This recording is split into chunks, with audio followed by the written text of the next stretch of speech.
Ya, selamat datang kembali di kelas probabilitas dan statistik. Sebelumnya kita sudah membahas definisi dari distribusi bivariat ya. Distribusi bivariat diskrit dan kontinu. Lalu sekarang kita akan membahas ada suatu ukuran baru yang mengukur keterhubungan antara dua random variable itu. Ya, yaitu adalah kovariansi dan korelasi.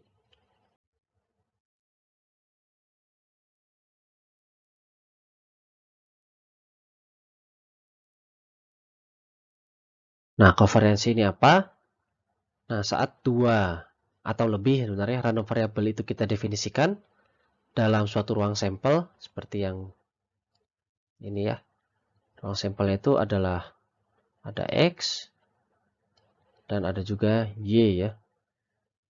Ada X dan Y, X-nya termasuk dalam apa dan Y juga batas-batasnya sesuatu gitu ya.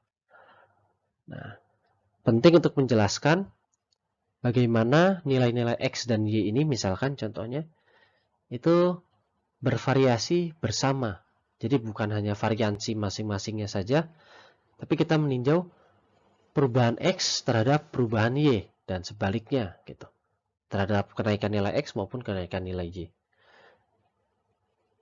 Jadi kita di sini kita mengukur keterkaitan antara kedua random variable tersebut atau lebih ya.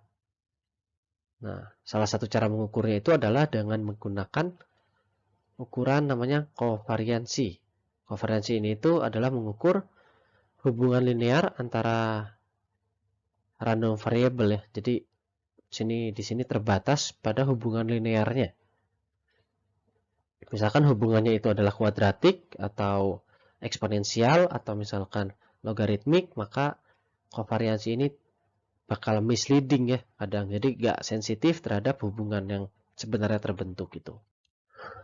Nah, kalau kita lihat di sini ya, positive covariance itu artinya dia punya hubungan linear, positif. Negative covariance itu mempunyai hubungan linear negatif. Nah, kalau bentuknya kotak gini ya jelas dia itu zero covariance ya. Nah, kalau yang pola-pola seperti ini, dia itu mempunyai value juga zero variance gitu ya.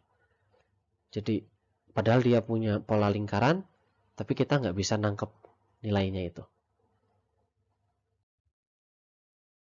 Nah, ini adalah definisinya. Kovariansi dari dua random variable X dan Y dengan min yang sudah didefinisikan mu X dan mu Y itu dihitung dengan lambangnya adalah seperti standar deviasi ya. Sigma, namun ada dua ininya, jadi sigma XY.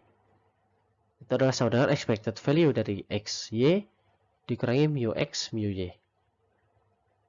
Yang mana expected value dari XY ini adalah untuk seluruh daerah definisinya dihitung XY dikali FXY. X dikali Y dikali distribusinya ya, nilai probabilitas di titik itu gitu. Ini untuk discrete seperti ini. Dan ini buktinya diturunkan ya.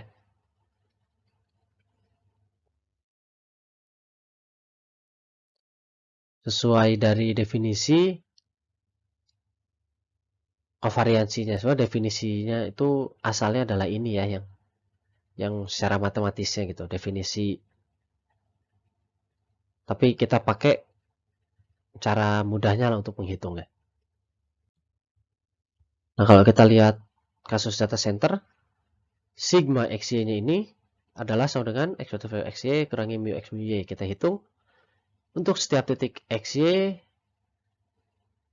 kita hitung X kali Y kali FXY ya. X kali Y kali FXY. X kali Y kali FXY. X kali Y kali FXY. Yang masih ingat tabelnya ya. X dan Y 0, 1, 2, 3. 0, 1, 2, 3. Itu ini nilainya 0, 0, 0. Nilainya 0,729. 0,243. 0,081 dan 0,001 ya. Ini 0,027 sorry. 27. Dan yang lainnya 0. Nah, kita hitung ini untuk semua titik ini ya, kita hitung. Dari sini ke sini dan seterusnya. Didapat hasil adalah 0,54.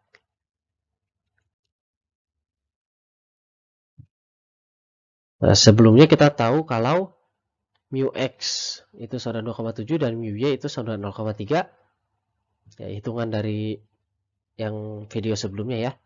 Sehingga kita dapat peroleh sigma XY itu 0,54 dikurangi 2,7 dikali 0,3 atau yang mana adalah sama dengan negatif 0,27. Nah, kalau kita lihat kasus kontinu yaitu tender, ya udah kita tinggal ganti saja sumasi tadi sigma jumlah tadi itu dengan integral. Kita integralkan untuk seluruh daerah definisi ya. XY kita integralkan XY dikali FXY ya. FXY-nya itu 1/1600 dari yang sebelumnya. Sehingga didapat diintegralkan X kuadrat Y kuadrat dibagi 6400 dari 0 sampai 40 miliar. Didapat 400 expected value dari XY-nya. Nah, dari sebelumnya juga kita dapat mu X-nya itu 20 dan mu Y 20. Di sini didapat sigma XY-nya itu sama dengan 0 ya. Atau dalam artian tidak ada kaitannya antara X dan Y. Kovariansinya 0. Nah, kalau kita lihat tadi angka-angkanya itu kayak masih acak gitu ya. Masih kok ada negatif 0,27. Kalau 0 mungkin masih mudah interpretasinya. Nah, itu sulit untuk interpretasikan kovariansi secara langsung. Nah, dari situ kita perlu nilai baru, perlu ukuran baru, yaitu di sini kita gunakan namanya koefisien korelasi. Jadi kita sesuaikan skala kovariansi kita dengan standar deviasi masing-masing random variable. Nah, sigma XY tadi kovariansi kita bagikan dengan sigma X, sigma Y masing-masing. Yaitu adalah sebut rho XY, koefisien korelasi. Nilainya ini pasti dari negatif 1 sampai 1. Nah, ini artinya apa? Kita lihat ya. Kalau dia itu nilainya 1, itu artinya dia terhubung linear sempurna, positif.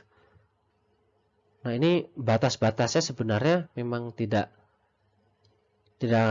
tergantung pada bidang ilmu yang kita dalami.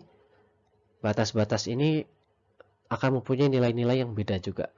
Tapi yang jelas, semakin dia mendekati 0, dia semakin melemah hubungannya. Semakin dia geser ke kiri atau ke kanan, dia semakin kuat hubungannya.